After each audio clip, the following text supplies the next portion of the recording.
Also potentially a sign that they're maybe not doing well against Ukraine? Well, it certainly shows a great supply problem, a great logistical problem. And frankly, you can't fight battles without logistics. And that points out a very real problem. That's been a problem the Russians have had all along. And in addition to the supply problem that they can't manufacture and they don't have the stocks to continue this attack, you've got a terrific logistical problem of transporting the necessary quantities from North Korea to the Ukrainian front.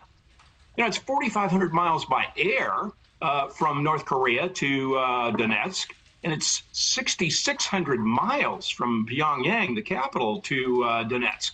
Moving those kind of quantities by air would be very difficult to sustain for any period of time. And rail is quite slow, and it's subject, I think, to possible attacks by Ukraine.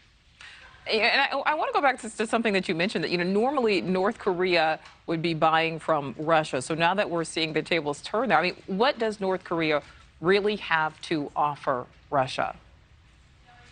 Frankly, not much. It's old iron. It's old era artillery shells. Now, certainly those can be quite devastating. We've seen the craters, but they don't have the sophistication nor the range of the missiles and the rockets that Russia's been using, for example, when they attack Kyiv or the further western places. Those 152 millimeter shells have a range of about 20 miles, 22 miles. So they're not real long range weapons.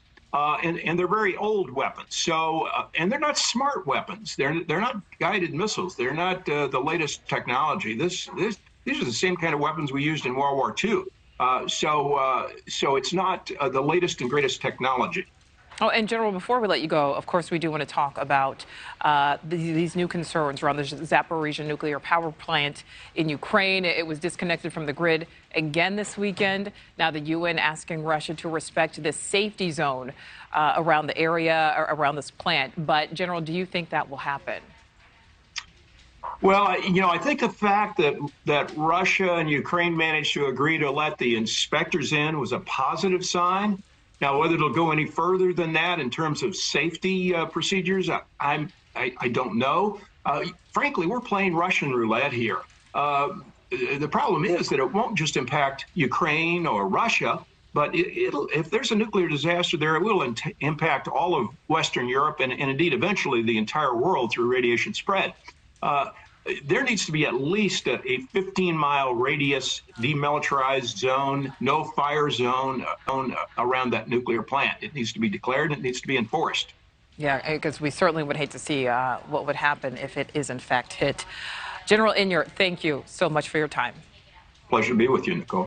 Thank you for watching. Go to newsnationnow.com to find NewsNation on your television provider. And don't forget to click the red subscribe button below to get more of NewsNation's fact-driven, unbiased coverage.